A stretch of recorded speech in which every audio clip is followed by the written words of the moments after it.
This is not a Headgum original.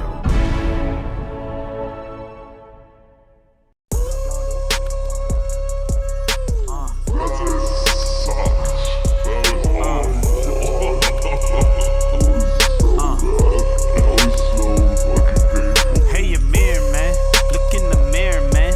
I bet you see a lot of clouds becoming clear, and I bet you see that fuzzy tail at your rear end. I bet you craving seasoned worms for a meal, man. And hey, Jake, let's get one thing straight. Jill fuckers up to Tucker, and it feels real great.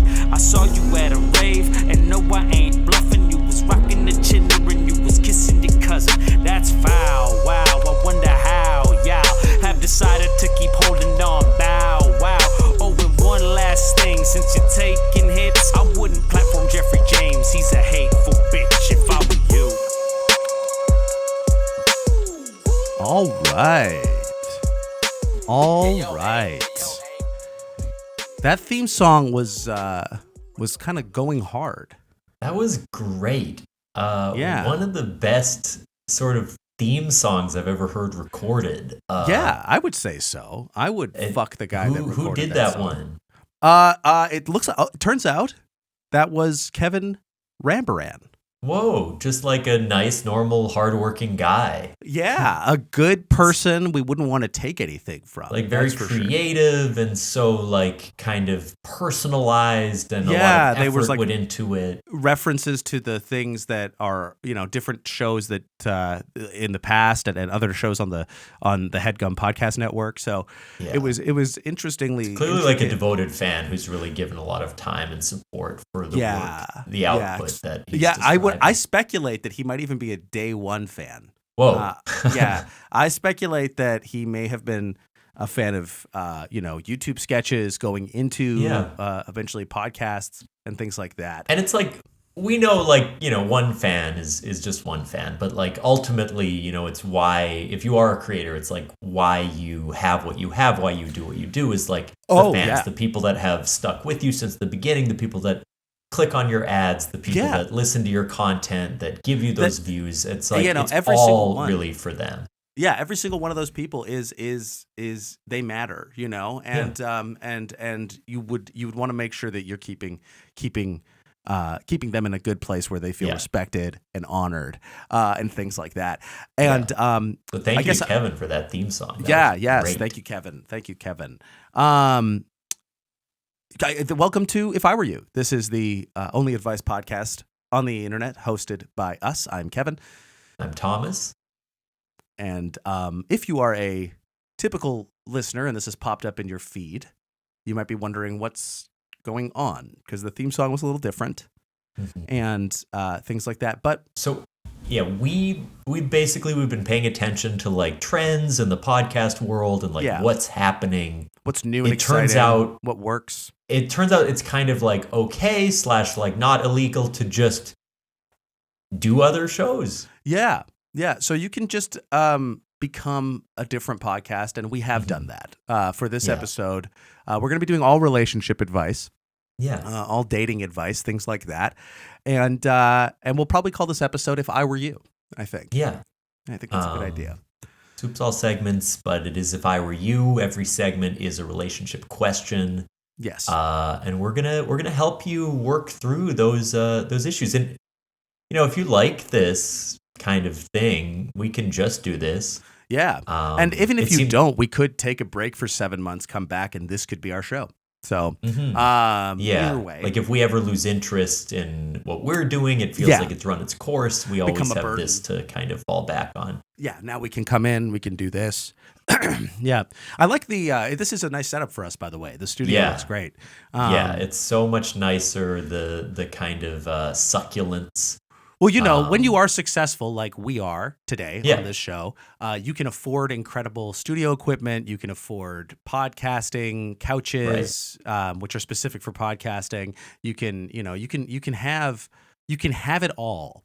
Yeah. In the past, all we had was a great idea. Yes. Yeah. That obviously was taken away from us and will never come back. And so instead, we've sort of built up an empire. We have the equipment, the technical things, a lot of kind of visual cues that are compensating really for that core void, which was our idea being kind of swiped, as it were. Nabbed, taken from us in a heinous fashion. But it's fine. We are scabs in the sense that we are recovering from that wound. Oh, yes, but not in the sense that we take work away from unions. No. Although it seems like it's kind of free game out there if you want to take things away. Yeah, the ethical decisions made by us are sometimes questionable. I wanted to fill you in on something that happened to me this morning. So at one of my restaurants, Dreamline Diner, there's a big light on the ceiling, on the roof, not the ceiling. So there's a big sign we have on the roof of the building, and there's a big light that shines onto it that comes on. It's on a timer, but in order to activate it, we have to turn on a switch. So we flick the switch inside at the start of every day, and it comes on at I think it's 7 p.m. or something like that, 8 p.m. Maybe even, no, it's earlier than that because we'd be open. So it's 5, 6 p.m. And it stays on unless we flick the switch off or the sun goes down. And it's many months ago, we left it on, and some of the staff accidentally came and or they left it on one night, and then somebody came and put posters all over the windows of Dreamland saying, "Turn off your roof light. It's shining right into my apartment across the street." And we got a couple of phone calls and emails complaining. So we apologized, obviously, and said sorry and did what we could. And then poster is an interesting way to let you know. Had they tried to tell you beforehand at all, or was that the first outreach? So it happened a total of 2 times. The first time it was phone calls and emails, which we apologized for. I was really clear with the team. We checked on it, and it seemed good. Then somebody made a mistake, as humans do, one night. Couple weeks later, and then there was a bunch of 8.5 by 11 handwritten "turn off your damn light" all over the doors and windows. So I was like, okay guys, let's stay on this. I don't want to be a bad neighbor. I'm not trying to do that. And but then today, I guess last night, and it's been months since this has happened. We've had the thing on the roof for months and months and months and months and months, and then somebody left it on again last night, which is disappointing and upsetting. But the only thing that I don't have an email, I don't have a phone call anywhere. But this morning, somebody dumped cat litter in front of the door of the restaurant. Used cat litter, just shit and piss and sand all over the front door. So, that's how I'm vibing. Cool. Well, yeah, what goes around comes around, as they say. But as for me, I'm doing well. If you've been keeping up with my printing business. Yes. Yes, I finally acquired paper. So just in time for the holidays, if you've got a last minute thing you need printed for a gift for a loved one, it could be a picture, it could be text on a page.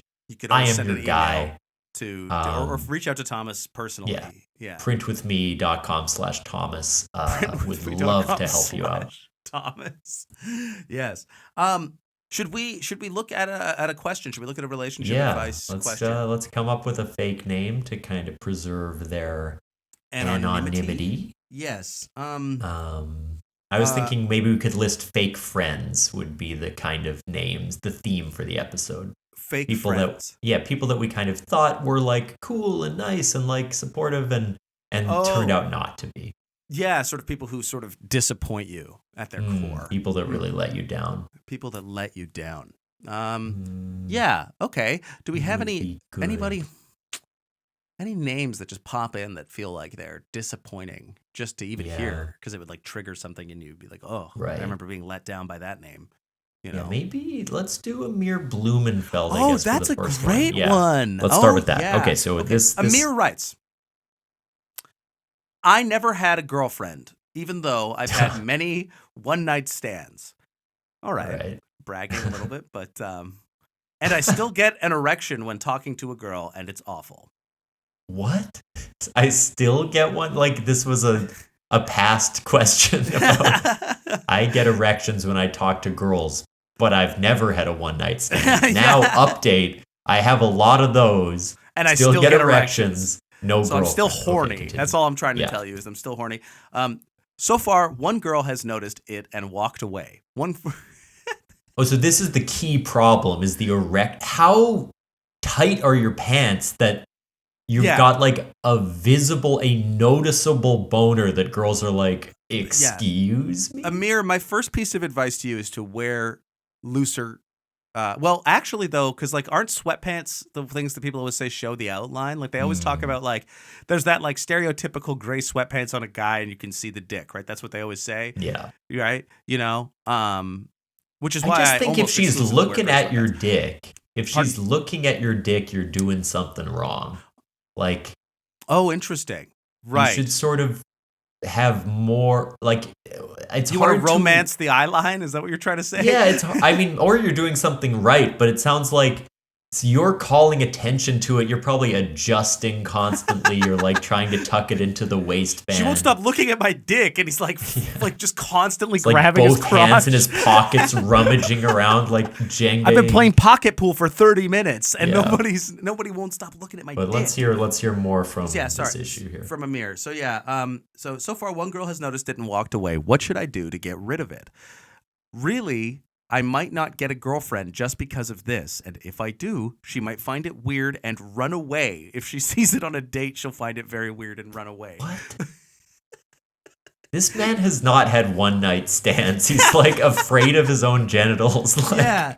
The last two sentences are, I'm looking for psychological advice rather than camouflaging it. Not having an erection while talking would be the best result. So this guy is Amir is too horny. He's too horny. It's very strange. I mean, and he doesn't want to hide it, which was what we just did. Right. And he said, please don't talk about camouflaging it. So we don't, that's obviously bad advice. We don't want to tell them to camouflage it. But so you're one of the most flaccid guys I've ever met. So how do you stay soft? Is sort of So some people, they think about baseball, they imagine like their grandmother. Sure. For me, it's just bad diet, bad exercise, bad bad you just sleep. aren't capable of maintaining. My body don't work too good, and so I'm kind of soft most of the time. So I think what might be your problem is like virility is kind of a sign of like a healthy system. Mm-hmm. You need to start putting things in that make that no longer possible for you. So this guy's too virile. He needs to be he needs to get muted down. Start eating McDonald's more frequently. Take your body like the car in Ferris Bueller's Day Off. Just like put some miles on it. You know what I mean? Because this is not always going to be your problem. I don't know if you have been to many like religious like institutions like churches, synagogues, things like that. But maybe spend some time. If you were like a young kid spending time in church, you might like do a little bit of damage and like scratch your name into one of the pews or something. So I'm saying treat your body like a temple, but desecrate it a little bit. Desecrate it the same amount that like you would if you were a bad Sunday school kid. Well, religious trauma is a really good way to prevent you from getting hard as well. Like a lot of people carry pretty severe shame around like sexual arousal, and so if you sort of it doesn't feel like this guy's lacking shame. There does seem to be a certain amount of shame he's carrying. He definitely has some shame, but clearly not enough. So if you can somehow like double down on like, you are wrong and evil for getting a boner talking to a girl. Like, this is a choice you're making. It speaks to your sinful, your lascivious nature, right? Like, there's something fundamentally broken about you. And if you remember that, it's going to be hard to be fully torqued if you're thinking that you are like ultimately a soiled being. Yeah. You're sick and twisted, and so your dick is shifted. You're nice. Into the limp position. So in terms of the psychological thing, I mean, what are you I need to know if you're going in with a full tank. Have you masturbated before going out? I mean, the real obvious answer is to jack off more often, right? Like, it's to masturbate more and to if you go on a date. I feel like back in the day when I was regularly dating, that was not an uncommon practice before a date is to make sure that wasn't happening. Plus, there's something about Mary for a reason. It's just good advice. It's just everything in that movie is good advice. Use cum as gel. And the other thing I think is like, I don't know, like, it seems like the experience of talking to a woman is like so rare for you that it's like incredibly stimulating. It might just be a like exposure thing that you need to maybe you need to talk to more women. Like try talking to women like over text. Try like talking to women that like you aren't sexually attracted to. Like just get the experience of like communicating with women. Wait a minute. You're telling this guy to talk to women he isn't sexually attracted to. Well, it's not going to be fun, but just as like why? I just don't understand why. So you're very goal oriented. Like for you, talking to women, and I want to say, like, I agree. There's no reason to talk to women if you have a healthy body. This guy is talking to women because his body is broken, and so you're right. He needs to use them. Right. Sorry. Kind of as like a sedative for his dong. It's like, like once you find out how deeply kind of uninteresting, unimaginative women are, like you'll start to sort of realize like there's the only thing that I get aroused by is talking to my boys. Exactly. The only thing that gets me hard is doing a little bit of improv. Doing improv with an all-male team. An all-male cast. Yeah. Your foreplay. But no, I just think, in all sincerity, you seem to be like overly sensitive to the experience of being around a woman, and you just need to desensitize yourself through experience. Yeah. Rub a couple ones out, go talk to some women that you don't want to fuck, and, move on.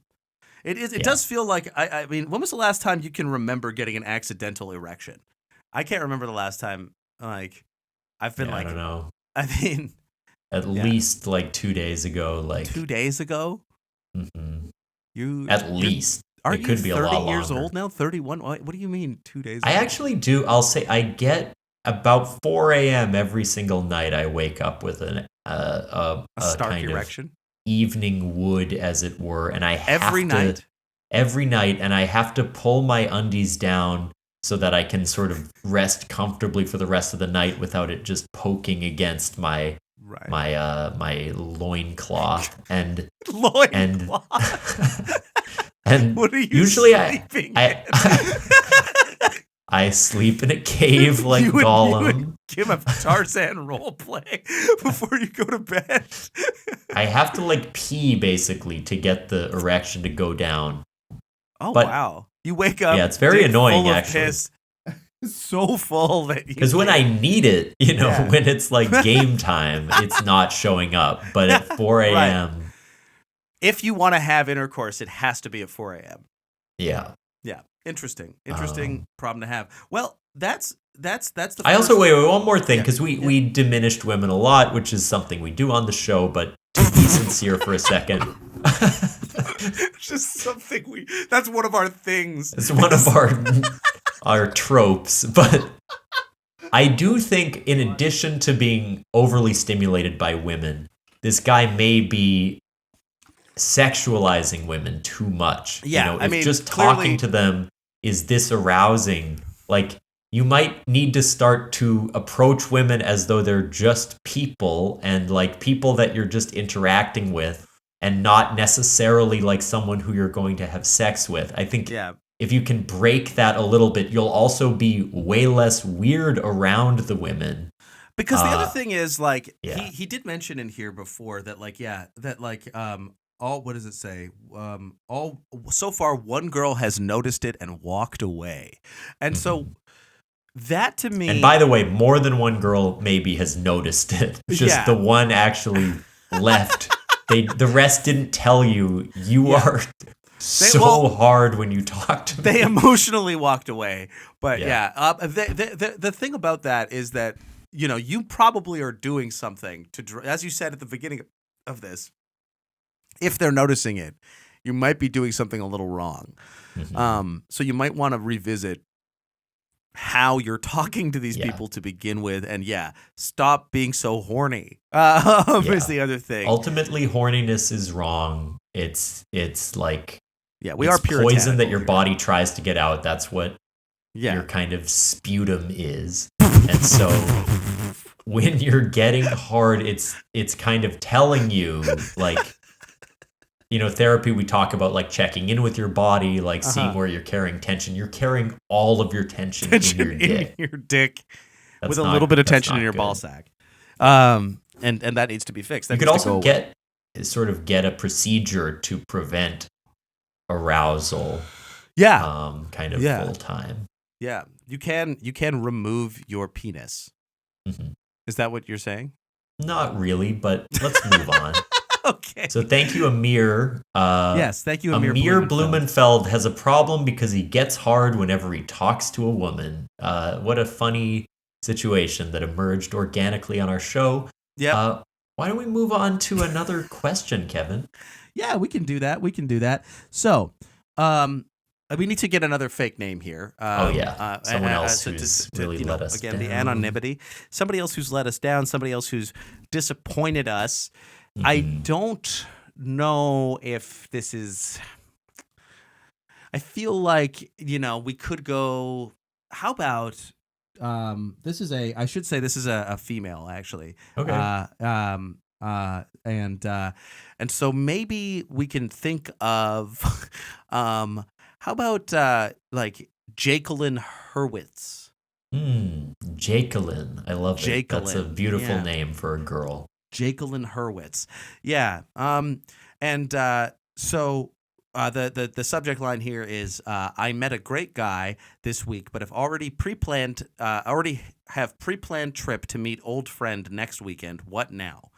And so the body here is I literally just went on a first date with a guy today. They've named him Jim. So I literally just went on a first date with a guy named Jim today after matching on Friday night and FaceTiming for an hour. Mm. I was not at all expecting the date to go so well. Jim seems to be smitten with me, and I like him too, but want to go slow. He's already joking about me being a future girlfriend.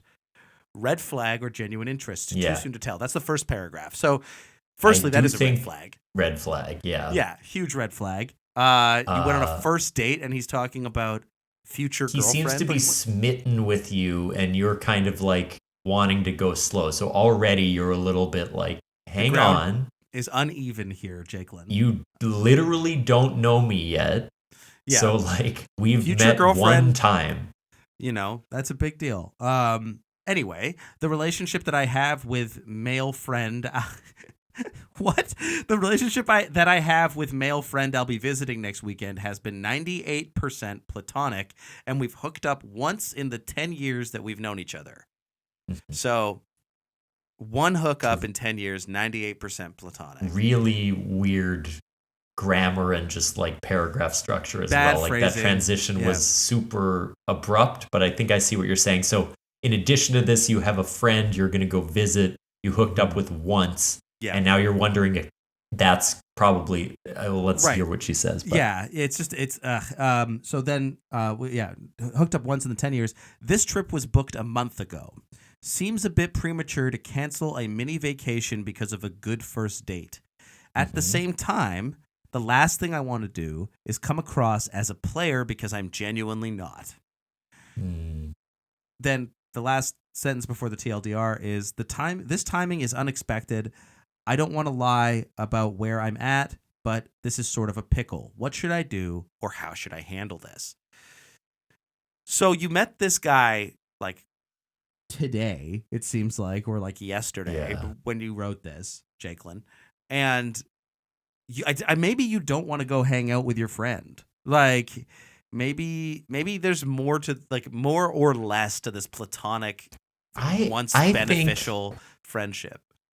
What I think is happening is that Jacqueline is like excited that, it's hard to meet people, it's hard to date and connect. So there's probably some excitement that you had a good first date and maybe there's something here. And you're worried that by visiting your usually platonic friend, you will jeopardize that somehow. Which seems kind of like, I guess they're like, I don't want this new guy to think of me as a player. Right? Exactly. And I think just be clear with them. If you just say like, we're friends, you don't even need to say you hooked up once, really. I mean, it happened a long time ago. Yeah. Maybe you tell him that later, but it's like... Do you think it's possible that the friend that Jakelin is going to visit is Amir from the last question, and maybe they're worried that like they'll be hanging out and it's platonic and it's fine, but he'll be rock hard the whole time? Yeah.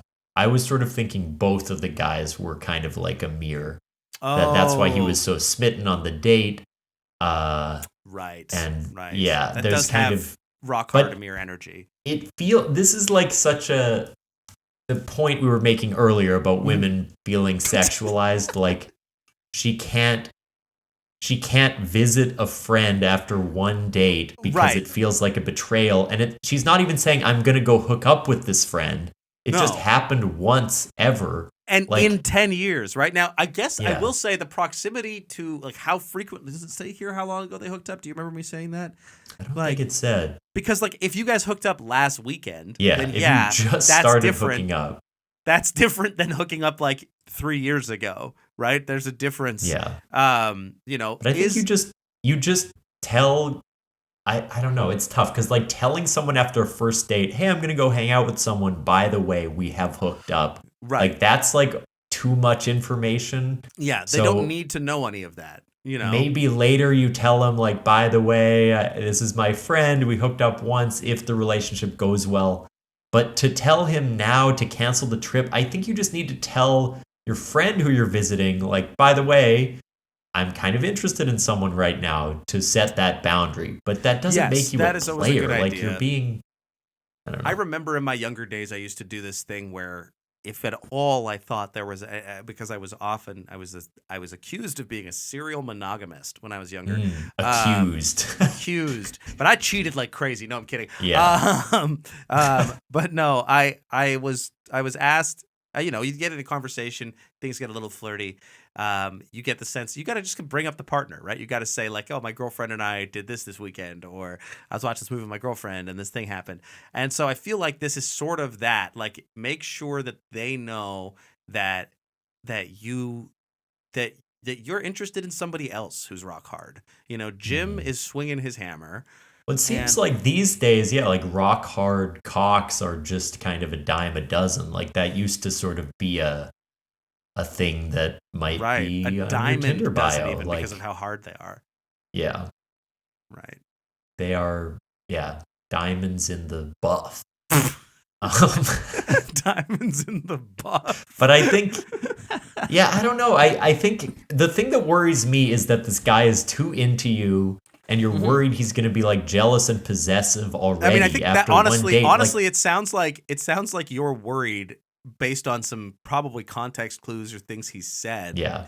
Maybe you're reading into it. But I think if you're not, like, you basically could go hook up with this other guy after one date, and it would still kind of be in the okay ballpark, unless like he wants you to be his girlfriend, okay, but like you aren't yet. Like, I don't know. I have been in relationships where my partner was dating more than one person when we first met, and then was not, and I think that's fine. Like, I think that's what dating is, and it's okay. And I think, I mean, their concern was specifically that they don't want to be perceived as a player, right? Yeah, it's also fine if you don't want to do that, but like there are very few expectations after one date, I think.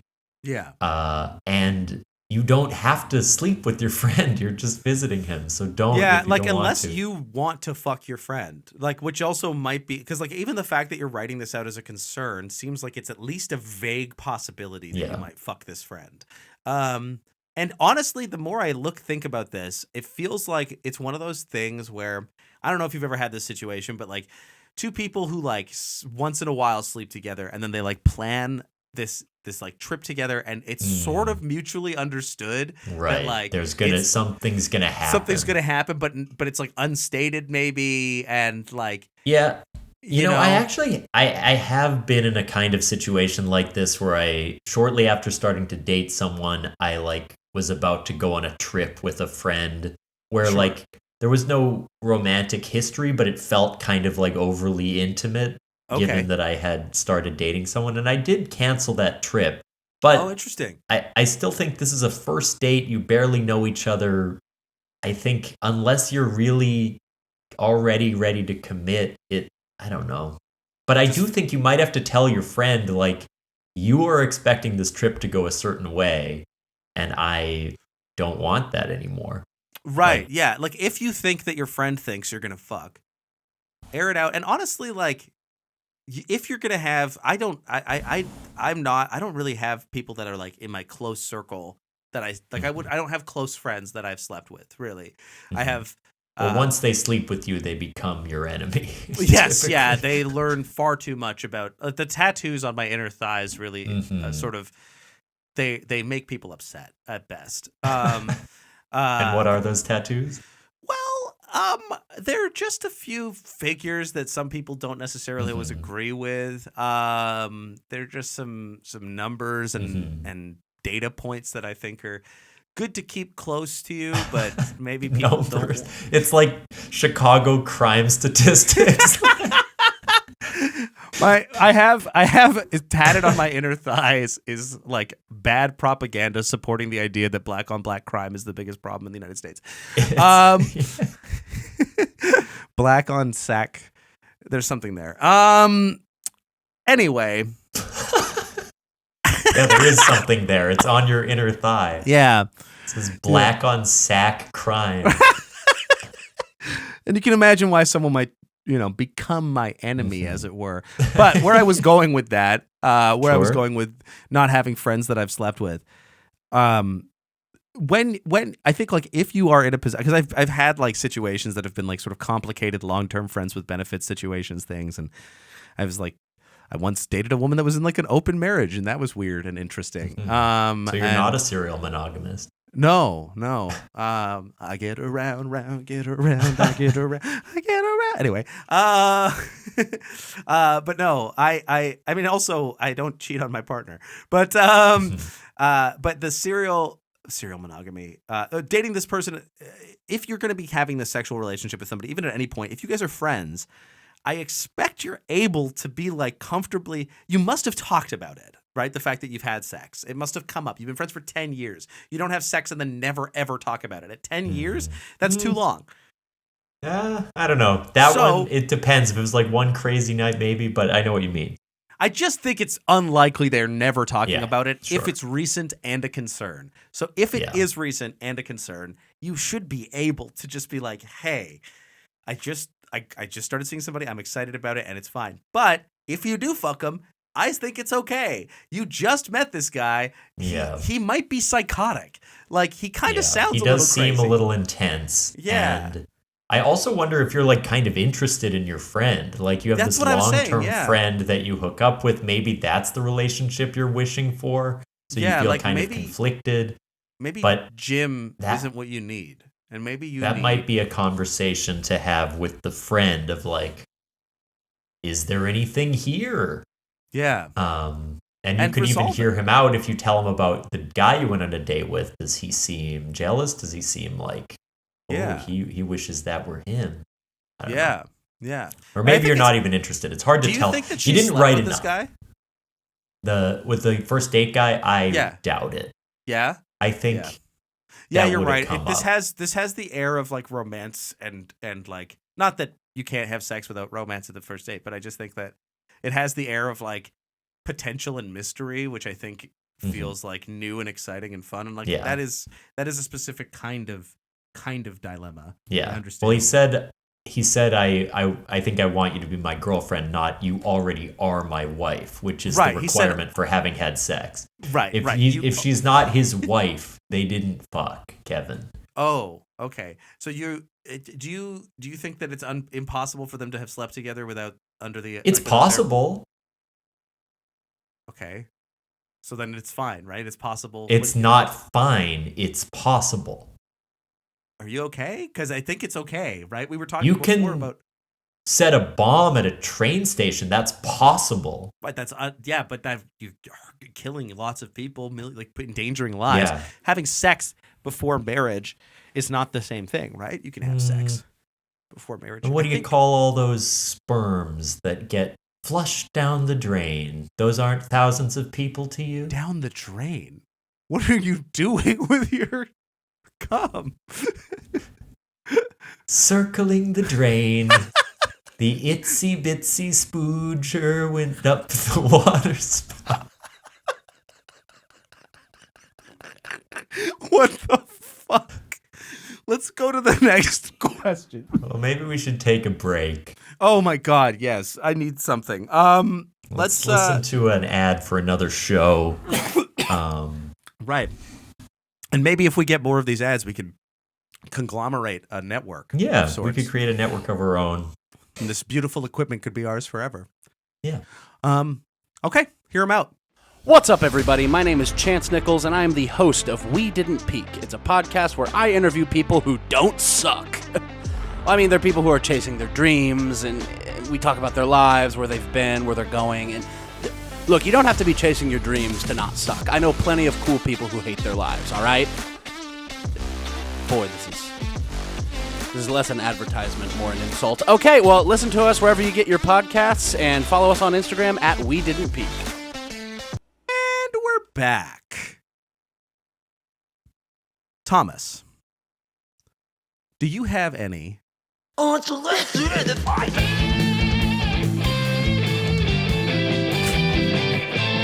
Mom, I'm coming. Gross. I do. It's actually,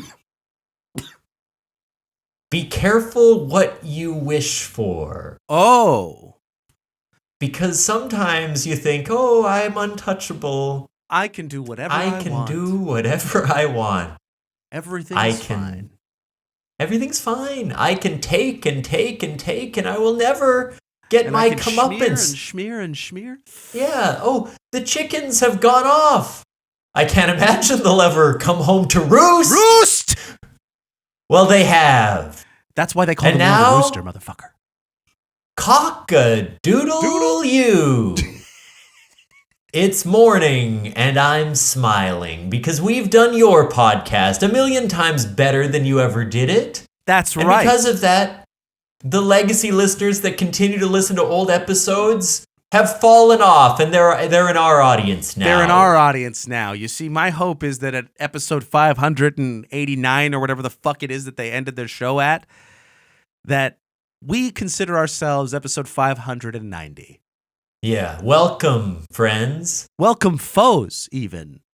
To the listeners. The new hosts. We will happily, although your former heroes abandoned you as they abandoned and devastated us, we are here to let you into our flock, an equally, if not substantially less funny podcast. It's a smaller flock that enjoys themselves less often. But you are welcome here, and if you come here, you don't have to be checking your credit card statements all the time to be worried about fraud. You don't have to be constantly making sure your social insurance number or passports or anything like that are under suspicion. Did they take my identity? I enjoy the you show. You don't have to worry about any of that because I feel Thomas and I have artistic integrity. Yeah. Artistic in fuck integrity. And you will never hear an ad on our show. Ever. Because we can't get big enough. Much you like will never be successful enough that you'll have to listen. Other than the ad unlike Amir Blumenfeld's which was a penis, community promotional ad, we will never inflict Casper mattresses on you. We will never tell you that the help you're receiving isn't sufficient and that you need to get a better version of it. That would BetterHelp never for real is a genuinely probably company. Won't ever actually advertise for BetterHelp, right? I would That's refuse. Like an ethical. It's a bad company, and I'm becoming a therapist, and you should look into it. It's very sleazy what they're doing. They're kind of go get help if you need it, the and whole talk to a field. therapist because therapy's great, but maybe don't use BetterHelp unless you don't have any other option. Gross. Yeah. Anyway, so Thomas. our audience, the chickens, they're coming home to roost, baby. Cluck, motherfucking cluck. That was more of a turkey sound, I guess.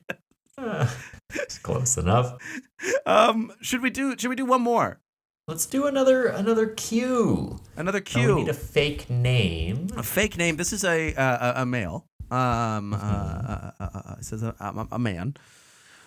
Do they want to be called? What do we want to be? Someone that's let us down. Now we've sort of tackled the two main ones. The main disappointments in our life, the main sort of people who let us down.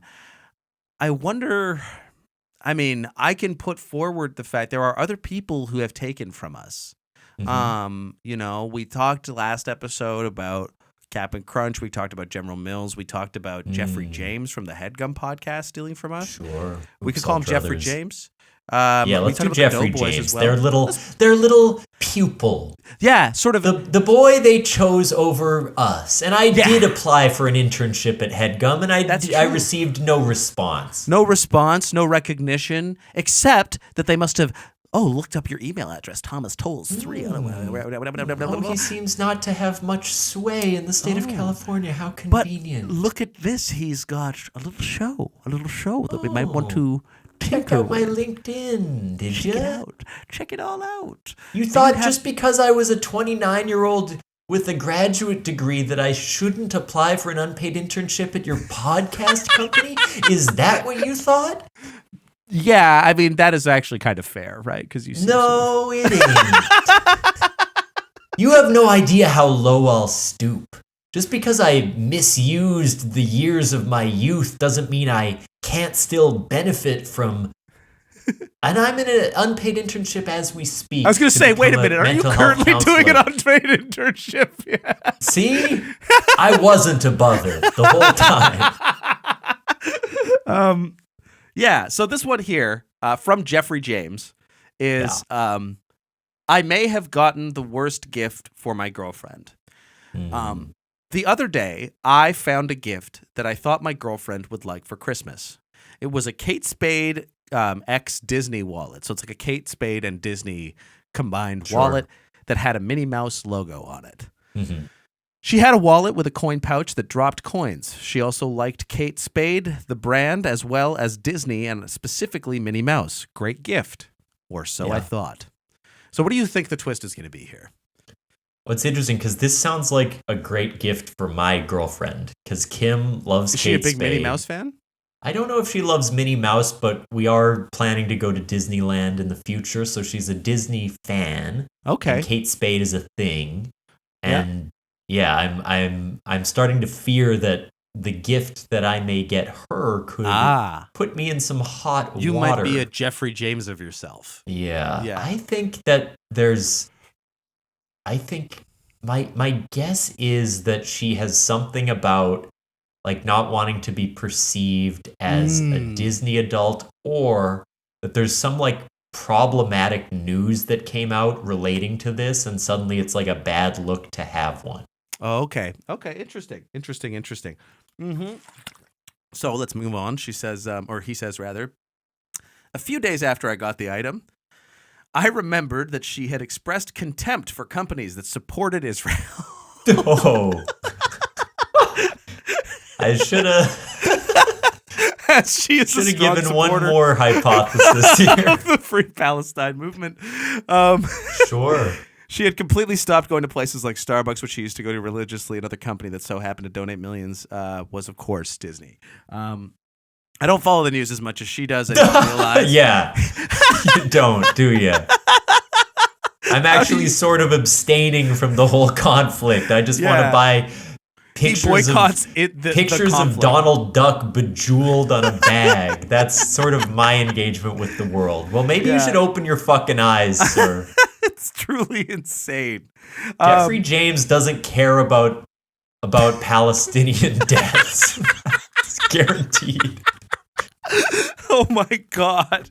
Yeah, so Jeffrey goes on to say, I don't follow the news as much as she does, so I didn't realize. But now that I looked at this wallet, it may be the worst possible gift to give her.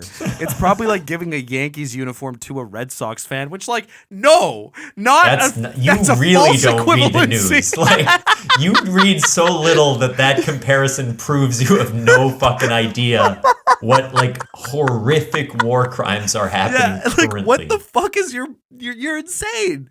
I'm not sure what to do. It was a final sale, so I can't return it. Am I overthinking and it's actually a great gift, or is it one of the worst gifts of all time? I mean, I to be sincere for a second, yes, we are living in a time where like buying products from most large companies is going to support something evil. yes.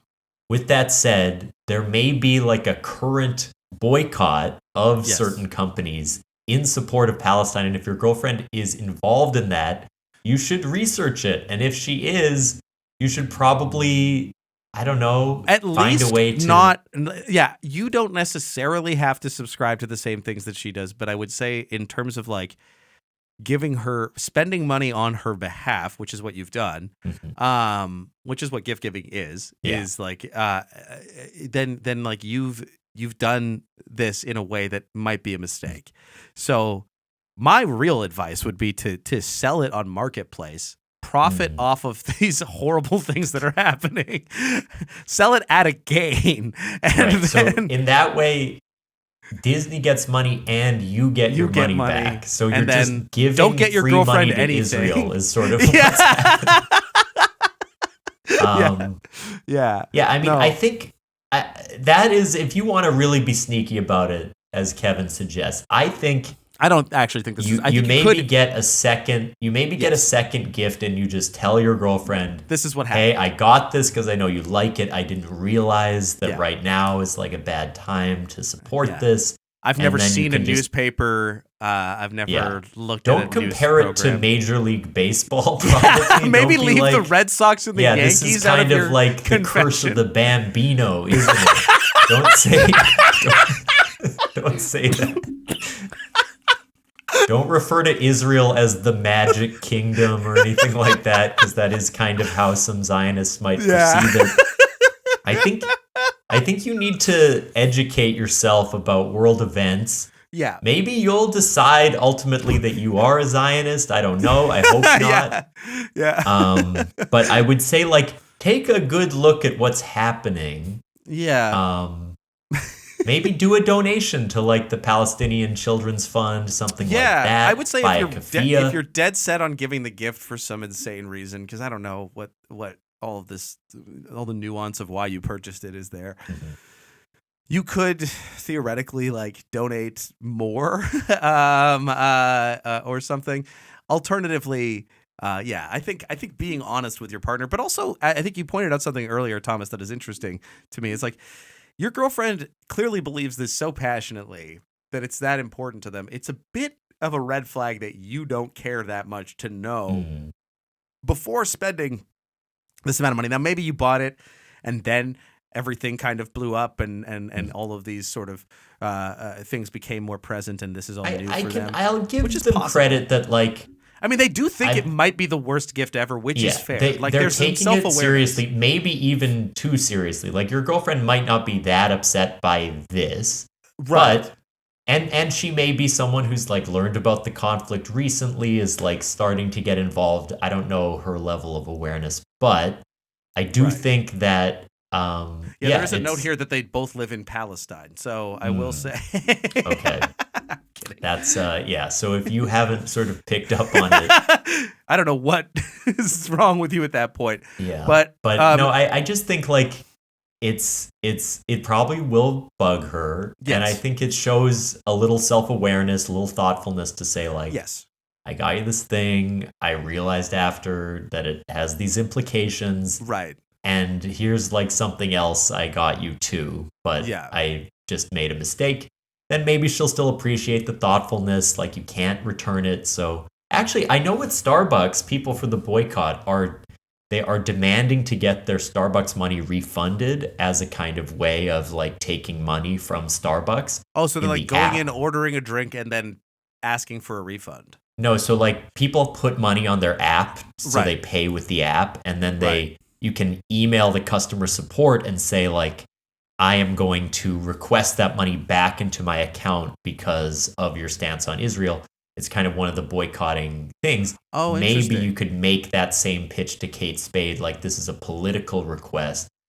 Please return my money. They might not, but there's a chance that they will to save face, and that could also be a good an email support. couldn't hurt, right? You could send an email down to Kate Spade Corporate and just be like, hey, here's the deal. This is where I purchased it from. Ideally, you have proof of purchase and a receipt. And from wherever you got it from, maybe just email them and let them know the situation, because usually no free refund policies, not always, but often there's some leniency. And I think specifically, I assume that a manager or somebody behind a desk somewhere probably also sees the conflict that you're dealing with and be like, oh, okay, I want to fix that for you. Because, what you're dealing with is more like with the Boston's Red Sox and the Yankees, where it's just sort of you trying to get what you need. And you just thought it was like, oh, she's on the other team is how you're sort of putting it. I'm not sure that quite captures the gravity of this. No. Not exactly.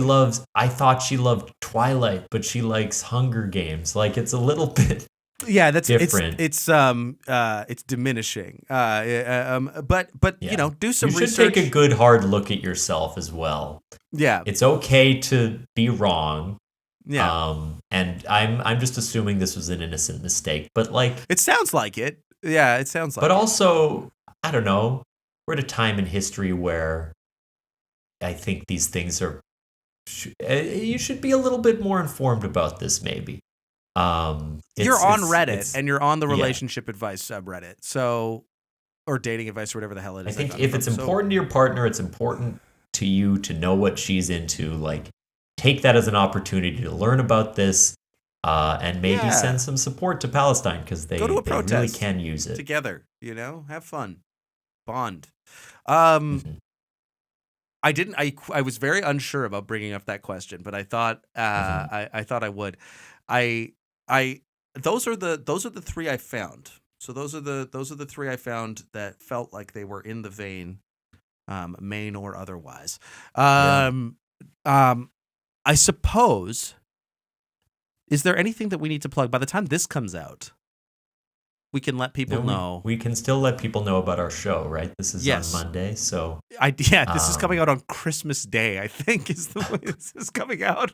So, Merry Christmas, everyone, by the way. Merry Christmas, Jake and Amir. There's a little bit of coal in your stocking, isn't there now? Yeah, a little bit of coal in your stocking. You'll have to carry this through to the holidays.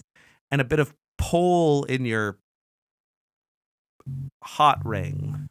That's right, we're fucking you in the ass with this show. I'm so sorry, T. If you want to see us in person and take us to task for the things that we've said today, tomorrow, yesterday, or every other day in our lives, you can come see us. Thomas and I are doing a improv comedy show with a bunch of our fellow improvisers and friends. Club Soda Improv presents Bad Resolution, December 30th. At the Basement. It's a speakeasy in the basement of the Howard Johnson Hotel in Winnipeg. So I believe the doors are at 7 o'clock. The show's at 8 p.m. You can find tickets at the link in our description if you live in Winnipeg or for some reason are here for the holidays. Is there anything else we need to talk about? If you want to submit a theme song, an original theme song, we'll play it at the beginning of our show. You can submit advice questions on our and let it be known that that's the only thing we'll steal. Mm-hmm. Yeah, we'll only steal your song, and we're not really stealing it.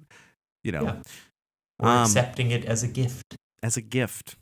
And yes, if you want to submit segments, as Thomas was saying, you can do that at the link in the description.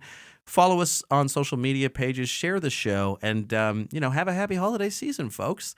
I've been Amir. Kevin. I've been Jake. Jake. Holy shit!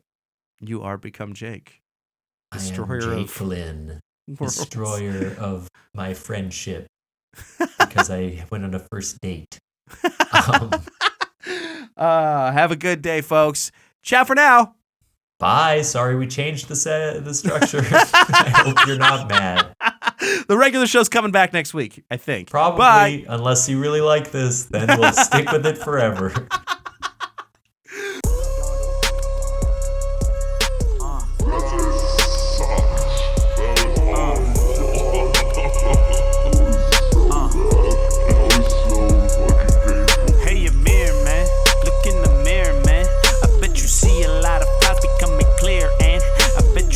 Fuzzy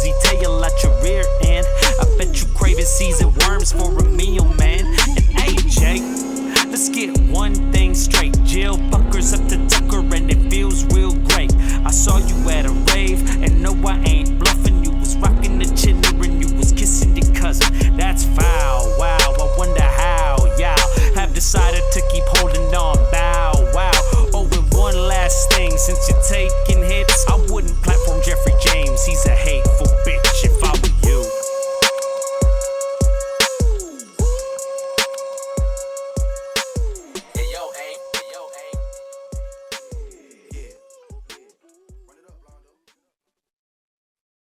That was not a Headgum original.